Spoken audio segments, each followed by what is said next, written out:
ನಾನು D K Shivakumar ಅವರು ಚೆನ್ನೈಗೆ ವಿಶೇಷ ವಿಮಾನ ತಗೊಂಡು ಹೋಗಿದ್ದೆಲ್ಲ ನೋಡಿದ್ರೆ ತಮ್ಮ political partner D M K ಜೊತೆಯಲ್ಲಿ ಅವರನ್ನು ಒಪ್ಪಿಸಿ ಮೇಕೆದಾಟಿಗೆ ಇರುವ ಅಡ್ಡಿಯೆಲ್ಲ ನಿವಾರಿಸ್ತಾರೆ, ಬೆಂಗಳೂರಿನ ಕುಡಿಯೋ ನೀರಿನ ಸಮಸ್ಯೆಗೆ ಪರಿಹಾರ ಹುಡುಕ್ತಾರೆ ಅಂತ ಅಂದ್ಕೊಂಡಿದ್ದೆ. ಆದರೆ ಇವರು ಹೋದ ಬೆನ್ನಿಂದಲೇ ಸ್ಟೇಟ್ಮೆಂಟ್ ಕೊಟ್ಟಿರೋದು ನೋಡಿದ್ರೆ ಇವ್ರ ಸಂಬಂಧ ಕೇವಲ ಬಿ ಜೆ ಪಿ ವಿರೋಧ ಮಾಡೋಕ್ಕೆ ಮಾತ್ರ ಅಂಥೇಳಿ ಅನಿಸುತ್ತೆ. ರಾಜ್ಯದ ಹಿತ ಅಥವಾ ದೇಶದ ಹಿತದೃಷ್ಟಿಯಿಂದ ಇವ್ರ ಸಂಬಂಧ ಇಲ್ಲ, ಕೇವಲ ಬಿ ಜೆ ಪಿ ವಿರೋಧ ಮಾಡೋದಕ್ಕೆ ಮಾತ್ರ ಇವ್ರ ಸಂಬಂಧ ಅಂತ ಅನಿಸುತ್ತೆ.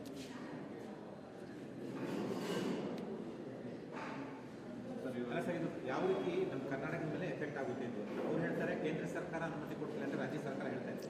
ನೀವು ಹೇಳ್ತಿದ್ದೀರಾ ತಮಿಳುನಾಡು ಸರ್ಕಾರನ ಒಪ್ಪಿಸಬೇಕು ಇದು ಅಲ್ಲ. ಈಗ ವಿರೋಧ ಮಾಡ್ತಿರೋದು ಕೇಂದ್ರ ಸರ್ಕಾರ ಅಲ್ಲ, ವಿರೋಧ ಮಾಡ್ತಿರೋದು ತಮಿಳುನಾಡು. ತಮಿಳುನಾಡು ಒಪ್ಪಿಸ್ಬಿಟ್ರೆ ಕೇಂದ್ರ ಸರ್ಕಾರ ಕಣ್ಮುಚ್ಚಿ ಸೈನ್ ಹಾಕಿ ಕೊಡುತ್ತೆ.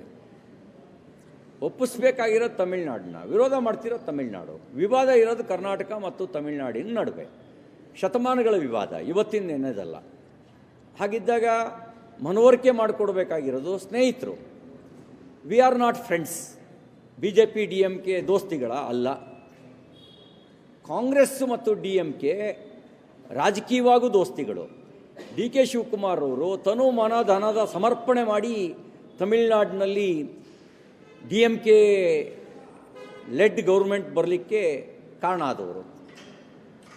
ಸಿದ್ದರಾಮಯ್ಯನವರು ಮಲ್ಲಿಕಾರ್ಜುನ್ ಖರ್ಗೆನೂ ಹೋಗಿ ಕ್ಯಾಂಪೈನ್ ಮಾಡಿದವರು. ಆ ಸಂಬಂಧವನ್ನು ಉಪಯೋಗಿಸ್ಕೋಬೇಕಲ್ಲ. ಈಗ ಕರ್ನಾಟಕ ರಾಜ್ಯದ ಒಳಿತಿಗಾಗಿ ಯಾವ್ಯಾವುದಕ್ಕೂ ಉಪಯೋಗಿಸ್ಕೊಳ್ತೀರಿ. ಕೇಂದ್ರದ ವಿರುದ್ಧ ಹೋರಾಟ ಮಾಡೋಕ್ಕೆ ನಿಮ್ಮ ಸಂಬಂಧ ಇರ್ಬೋದು ಅನ್ನೋದಾದರೆ, ನೀವೇ ತಂದ ತ್ರಿಭಾಷಾ ಸೂತ್ರದ ವಿರುದ್ಧ ನೀವು ಡಿ ಎಮ್ ಕೆ ಜೊತೆಗೆ ರಾಜಿ ಮಾಡ್ಕೋಬೋದು ಅನ್ನೋದಾದರೆ, ರಾಜ್ಯದ ಹಿತದೃಷ್ಟಿಯಿಂದ ನಿಮ್ಮ ಸಂಬಂಧನ ಉಪಯೋಗಿಸ್ಕೊಳ್ಳಿ, ಇರುವಂಥ ಸಮಸ್ಯೆಗಳನ್ನು ನಿವಾರಿಸಿ. ಯಾರು ಬೇಡ ಅಂತ ಹೇಳಿದ್ದಾರೆ ನಿಮಗೆ? ಹನಿ ಟ್ರ್ಯಾಪ್ ವಿಚಾರದಲ್ಲಿ ಸರ್, ಇನ್ನೂ ರಾಜಣ್ಣ ಅವರು ದೂರು ಕೊಟ್ಟಿಲ್ಲ, ವಿಳಂಬ ಮಾಡ್ತಾರೆ. ಅವ್ರು ದೂರು ಕೊಡದೇ ಇದ್ಮೇಲೆ ನಾವು ತನಿಖೆಗೆ ಹೇಗೆ ಕೊಡ್ತೀವಿ ಅಂತ ಸರ್ಕಾರ ಕೂಡ ಸಬೂಬು ಹೇಳ್ತಾ ಇದೆ. ನೋಡಿ, ವಿಧಾನಸಭೆಯಲ್ಲಿ ಕೆ ಎನ್ ರಾಜಣ್ಣ ಅವರು ಹೇಳಿಕೆ ಕೊಟ್ಟರು. K N Rajanna not only for M L A, he is one of the senior most leader, he is a minister. ಅವರು ನಮ್ಮ ಸಿದ್ದರಾಮಯ್ಯನವ್ರ ಸಚಿವ ಸಂಪುಟದ ಹಿರಿಯ ಸಚಿವ. ವಿಧಾನಸಭೆಯಲ್ಲಿ ಕೊಡುವ ಸ್ಟೇಟ್ಮೆಂಟು ಅದು ದಾಖಲಾಗತ್ತೆ. ಅದನ್ನು ಆಧರಿಸಿಯೇ ಸರ್ಕಾರ ತನಿಖೆಗೆ ಆದೇಶ ಮಾಡಬೇಕಾಗಿತ್ತು. ಮತ್ತು ವಿಧಾನ ಪರಿಷತ್ನಲ್ಲಿ ನಾವು ವಿಷಯವನ್ನು ಚರ್ಚೆ ಮಾಡಿದಾಗ ನಮ್ಮ chief minister he has made the statement, ನಾವು ಉನ್ನತ ಮಟ್ಟದ ತನಿಖೆ ನಡೆಸ್ತೀವಿ ಅಂತ ಚೀಫ್ ಮಿನಿಸ್ಟರ್ ಹೇಳಿದರು ಸಿದ್ದರಾಮಯ್ಯನವರು. ಇದಕ್ಕಿಂತ ಇನ್ನೇನು ಬೇಕು? ಮತ್ತೊಂದು ದೂರು ಕೊಡೋ ಅವಶ್ಯಕತೆ ಏನಿದೆ? ವಿಧಾನಸಭೆಗೆ ಗೌರವ ಇಲ್ವಾ? ವಿಧಾನಸಭೆಯಲ್ಲಿ ಕೊಡೋ ಹೇಳಿಕೆಗೆ ಏನು ಬೆಲೆ ಇಲ್ವಾ? ಹೇಳಿಕೆ ಕೊಟ್ಟರವ್ರೇನು ಹಾದಿ ಬೀದಿಲಿ ಕೊಟ್ಟಿದ್ದಾರೆ ಹೇಳಿಕೆನ? ಹಾದಿ ಬೀದಿಲಿ ಕೊಡೋ ಹೇಳಿಕೆ ಆದರೆ ಸರ್ಕಾರ ಯೋಚನೆ ಮಾಡಬೇಕಾಗತ್ತೆ. ಅವ್ರು ಹೇಳಿಕೆ ಕೊಟ್ಟಿದ್ದಾರೆ, 48 ಜನ, ಪೆನ್ ಡ್ರೈವು, ಅಲ್ಲಿ ಚರ್ಚೆ ಆಗಿದೆ. ಡೈರೆಕ್ಟ್ರು, ಪ್ರೊಡ್ಯೂಸರು, ಆ್ಯಕ್ಟ್ರುಗಳು ಯಾರ್ಯಾರಿದ್ದಾರೆ ಇದ್ರ ಹಿಂದ್ಗಡೆ, ಅಧಿಕಾರಿಗಳು, ಶಾಸಕರು, ಮಂತ್ರಿಗಳು, ಜಡ್ಜ್ಗಳು ಇತ್ಯಾದಿ ಎಲ್ಲ ಚರ್ಚೆ ವಿಷಯದಲ್ಲಿ ಬಂದಿದೆ. ಇಷ್ಟು ಗಂಭೀರವಾಗಿರಬೇಕಾದ್ರೆ ನ್ಯಾಯಾಂಗ ಹಾಲಿ ನ್ಯಾಯಾಧೀಶರ ನೇತೃತ್ವದಲ್ಲಿ ತನಿಖೆ ಮಾಡಿಸೋದಕ್ಕೆ ಅಡ್ಡಿ ಏನು? ಸತ್ಯ ಹೊರಗಡೆ ಬರಲಿ, ಯಾರು ತಪ್ಪು ಮಾಡಿದ್ದಾರೆ ಅಂತ ಗೊತ್ತಾಗಲಿ, ಮಾಡಬೇಕಲ್ಲ. ಅದರ ಆಧಾರದಲ್ಲೇ ತನಿಖೆ ಮಾಡಿಸ್ಬೋದಲ್ಲ. ಯಾಕೆ ಇದಕ್ಕೆ ಕಾಗಕ್ಕ ಗೂಬಕ್ಕನ ಕಥೆ ಹೇಳ್ತೀರಿ? ಇಚ್ಛಾಶಕ್ತಿ ಇದ್ದರೆ ಅವ್ರ ಹೇಳಿಕೆಯನ್ನೇ ಆಧರಿಸಿ ತನಿಖೆಗೆ ಆದೇಶ ಮಾಡಿ. ಸಂವಿಧಾನ ಬದಲಾವಣೆ ವಿಚಾರ ನಾವು ಹೇಳೇ ಇಲ್ಲ, ತಿರುಗಿಸ್ತಾ ಇದ್ದಾರೆ ಅಂತ ಡಿ ಕೆ ಶಿ. ಅದಕ್ಕೆ ಪೂರಕವಾಗಿ ಹೈಕಮಾಂಡ್ ಅವರು ಕೂಡ ಹಾಗೆ ಹೇಳ್ತಾರೆ. ನೋಡಿ, ನಾಲ್ಗೆಗೆ ಎಲುಬಿಲ್ಲ ಅಂತ ಭಾಳ ಹಿಂದಿನ ಗಾದೆ. ಇವತ್ತಿಗೂ ಯೂಟ್ಯೂಬ್ನಲ್ಲಿ ಸನ್ಮಾನ್ಯ ಡಿ ಕೆ ಶಿವಕುಮಾರ್ ಅವರು ಏನು ಹೇಳಿಕೆ ಕೊಟ್ಟರು ಅನ್ನೋದು ಈ ಗಳಿಗೆಗೂ ಲಭ್ಯ ಇದೆ. ನೀವೇ ಟೆಲಿಕಾಸ್ಟ್ ಮಾಡಿದ್ದೀರಿ. ಏನು ಹೇಳಿದರು? ಪತ್ರಕರ್ತ ಪ್ರಶ್ನೆ ಕೇಳ್ದ, ರಿಲಿಜಿಯಸ್ ಬೇಸ್ಡ್ ರಿಸರ್ವೇಷನ್ಗೆ ಸಂವಿಧಾನ ಒಪ್ಕೊಂಡಿಲ್ಲ. ಅವಾಗ ಇವರು ಏನು ಹೇಳಿದರು? Let us see, let us watch somebody going to the court, we know about that. ಇವ್ರು ಕೊಟ್ಟ ಹೇಳಿಕೆ, good days will come, we will be changing the constitution. ಯಾರು ಹೇಳಿದ್ದು? ಡಿ ಕೆ ಶಿವಕುಮಾರ್ ಅವರು ಹೇಳಿದ್ದು. ಒಂದು ವೇಳೆ ಈ ಮಾತನ್ನು ಬೇರೆ ಯಾರಾದರೂ ಬೇರೆ ಪಕ್ಷದವ್ರು ಹೇಳಿದರೆ ಇಷ್ಟೊತ್ತಿಗೆ ಆಕಾಶ ಭೂಮಿ ಒಂದು ಮಾಡಿರೋರು. ಒಂದು ವೇಳೆ ನ್ಯಾಯಾಲಯ ವಿರುದ್ಧವಾಗಿ ತೀರ್ಪು ಕೊಟ್ಟರೆ ನಾವು ಸಂವಿಧಾನ ಬದಲಾಯಿಸ್ತೀವಿ ಅನ್ನೋ ಮಾತನ್ನು ಉಪಮುಖ್ಯಮಂತ್ರಿ KPCC ಅಧ್ಯಕ್ಷರಾಗಿರ್ತಕ್ಕಂಥ ಡಿ ಕೆ ಶಿವಕುಮಾರ್ ಅವರು ಹೇಳಿದ್ದು ಈ ಗಳಿಗೆಗೂ ಯೂಟ್ಯೂಬ್ನಲ್ಲಿ ಲಭ್ಯ ಇದೆ. ಸತ್ಯ ಏನು ಸುಳ್ಳು ಏನು ಅನ್ನೋದಕ್ಕೆ ಅಂಗೈ ಉಣ್ಣಿ ಕನ್ನಡಿ ಹಿಡಿಯಾಗಿ ಹಿಡಿಬೇಕಾಗಿಲ್ವೋ? ಹಾಗಾಗಿ ಅವರೇ ಕೊಟ್ಟ ಹೇಳಿಕೆಯನ್ನೇ ಇನ್ನೊಂದು ಸರಿ ಅವರು ಕೇಳಲಿ, ಇನ್ನೊಂದು ಸರಿ ನೋಡಲಿ. ಸತ್ಯ ಅವರಿಗೆ ಸ್ಪಷ್ಟವಾಗಿ ಗೊತ್ತಾಗತ್ತೆ. ಮತ್ತು ನೋಡಿ, ಕಾಂಗ್ರೆಸ್ನ DNA ಸಂವಿಧಾನ ವಿರೋಧಿಯಾಗಿರ್ತಕ್ಕಂಥ ಮೆಂಟಾಲಿಟಿ ಇದೆ. ಆರ್ಟಿಕಲ್ 370 ಅಂಬೇಡ್ಕರ್ ವಿರೋಧ ಮಾಡಿದ್ರು, ನೆಹರು ಆರ್ಟಿಕಲ್ 370 ಇಂಪೋಸ್ ಮಾಡಿದ್ರು. ಸಮಾನ ನಾಗರಿಕ ಸಂಹಿತೆ ಅಂಬೇಡ್ಕರ್ ಅವರು ಡೈರೆಕ್ಟಿವ್ ಆಫ್ ಪ್ರಿನ್ಸಿಪಲ್ಸ್ನಲ್ಲಿ ಸೇರಿಸಿದ್ರು. ಇವತ್ತಿನವರೆಗೂ ಅವರು ಅದನ್ನು ಅನುಷ್ಠಾನ ಮಾಡಲಿಲ್ಲ. BJP ಅದನ್ನು ಅನುಷ್ಠಾನ ಮಾಡುತ್ತೆ ಎಂದು ಇವರು ವಿರೋಧ ಮಾಡ್ತಾರೆ. 1986 Rajiv Gandhi was prime minister.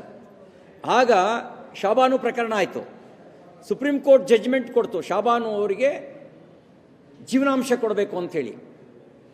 ಅದರ ವಿರುದ್ಧ ಸಂವಿಧಾನಕ್ಕೆ ತಿದ್ದುಪಡಿ ತಂದು ಸಂವಿಧಾನದ ಆಶಯಕ್ಕೆ ವಿರುದ್ಧವಾಗಿ ವರ್ತನೆ ಮಾಡಿದ್ದು ಕಾಂಗ್ರೆಸ್ ಪಾರ್ಟಿ.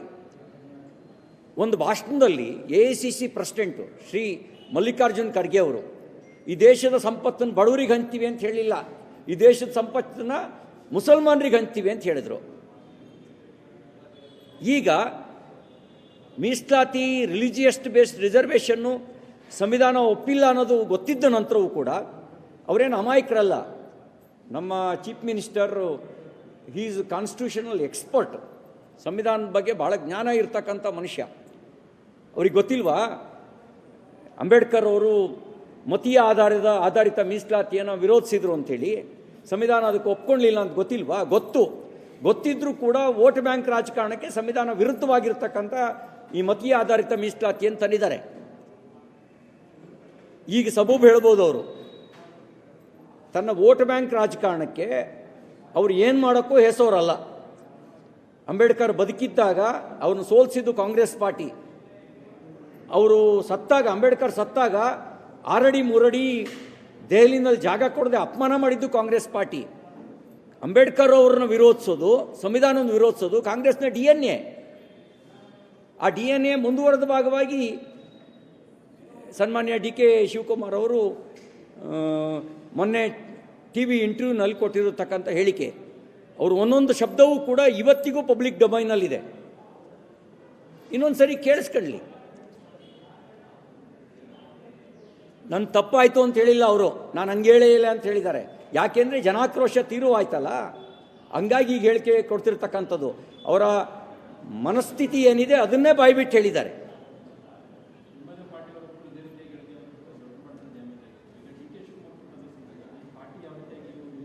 ನೋಡಿ, ನೀವು ಅನಂತಕುಮಾರ್ ಹೆಗಡೆ ಅವರಿಗೂ ಡಿ ಕೆ ಶಿವಕುಮಾರ್ ಅವರಿಗೂ ಕಂಪೇರ್ ಮಾಡಬೇಡಿ. ಅನಂತಕುಮಾರ್ ಹೆಗಡೆ ಅವರು ಯಾವುದೇ ಪಾರ್ಟಿಯ ಉನ್ನತ ಹುದ್ದೆಯಲ್ಲಿ ಇರಲಿಲ್ಲ ಆ ಸಂದರ್ಭದಲ್ಲಿ. ಇವತ್ತು ಇವರು KPCC ಪ್ರೆಸಿಡೆಂಟು, ಉಪಮುಖ್ಯಮಂತ್ರಿ.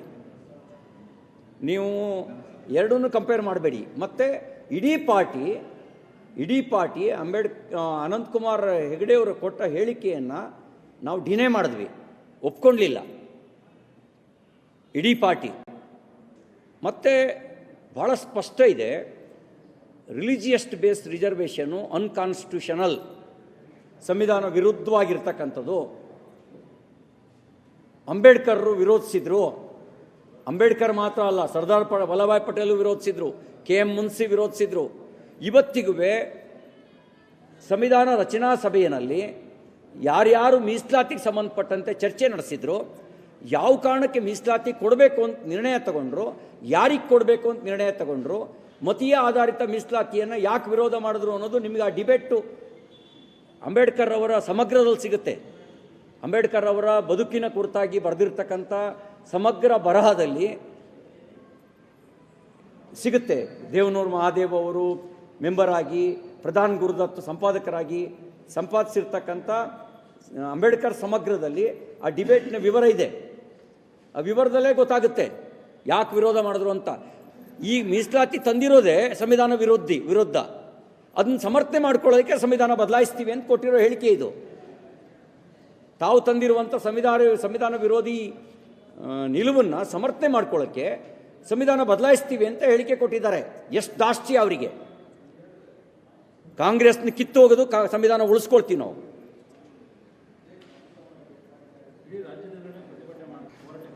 ನೋಡಿ, 4% ಮೀಸಲಾತಿಯೇ ಸಂವಿಧಾನ ವಿರುದ್ಧ, ಮತೀಯ ಆಧಾರಿತ. ಆ ನಿಲುವನ್ನು ಯಾವಾಗ ಇವ್ರ ಕ್ಯಾಬಿನೆಟ್ಟು ಅಪ್ರೂವ್ ಮಾಡ್ತೋ, ಕಾಂಗ್ರೆಸ್ ಪಾರ್ಟಿ ಶಾಸನಸಭೆಯಲ್ಲಿ ಮೆಜಾರಿಟಿ ಇದೆ ಅಂತ ಅದನ್ನು ಬೆಂಬಲಿಸಿದ್ರು, ಆಗಲೇ ಇವ್ರ ಸ್ಟ್ಯಾಂಡ್ ಏನು ಅಂತ ಗೊತ್ತಾಗುತ್ತೆ. ನಮ್ಮ ಸಂವಿಧಾನವನ್ನು ಬದಲಾಯಿಸಿ ಆದರೂ ಮತೀಯ ಆಧಾರಿತ ಮೀಸಲಾತಿ ಕೊಡ್ತೀವಿ ಅನ್ನೋದೇ ಇವ್ರ ಸ್ಟ್ಯಾಂಡು ಅನ್ನೋದು ಕ್ಲಿಯರ್ ಆಗುತ್ತೆ. ಹಾಗಾಗಿ ಹೇಳಿಕೆ ಎಲ್ಲ ಅದಕ್ಕೆ ಸಪೋರ್ಟಿಂಗ್ ಆಗಿ ಬಂದಿರೋದು, ಅದನ್ನು ಸಮರ್ಥನೆ ಮಾಡ್ಕೊಳ್ಳೋಕೆ ಕೊಟ್ಟಿರ್ತಕ್ಕಂಥ ಹೇಳಿಕೆ ಅವ್ರದ್ದು. ಸಮಾನ ನಾಗರಿಕ ಸಮಿತಿ ಯಾಕೆ ವಿರೋಧ ಮಾಡ್ತಾರೆ ಹೇಳಿ? ಯಾಕೆ ವಿರೋಧ ಮಾಡ್ತಾರೆ? ಅದನ್ನ BJPನ ತಂದ್ರೆ ಸಮಾನ ನಾಗರಿಕ ಸಮಿತಿನ ಅಂಬೇಡ್ಕರ್ ತಂದಿರೋದು, ಸಂವಿಧಾನದೊಳಗೆ ಬರೆದಿರೋದು. ಅದು ಯಾಕೆ ವಿರೋಧ ಮಾಡ್ತಾ ಇದ್ದಾರೆ? ಇವರಿಗೆ ಸಂವಿಧಾನದ ವಿರುದ್ಧವಾಗಿರೋ ಎಲ್ಲದನ್ನೂ ಇವರು ಸಮರ್ಥಿಸ್ಕೊಳ್ತಾರೆ. ಹಾಗಾಗಿ ಇನ್ನು ಉಳಿದಿದ್ದೆಲ್ಲ ಅದಕ್ಕೆ ಪೂರಕವಾಗಿರ್ತಕ್ಕಂಥ ಹೇಳಿಕೆ. ಅಂಗೈ ಹುಣ್ಣಿಗೆ ಕನ್ನಡಿ ಹಿಡಿಬೇಕಾಗಿಲ್ಲ, ಕಾಂಗ್ರೆಸ್ ಮನಸ್ಥಿತಿಗೂ ಕನ್ನಡಿ ಹಿಡಿಬೇಕಾದ ಅವಶ್ಯಕತೆ ಇಲ್ಲ.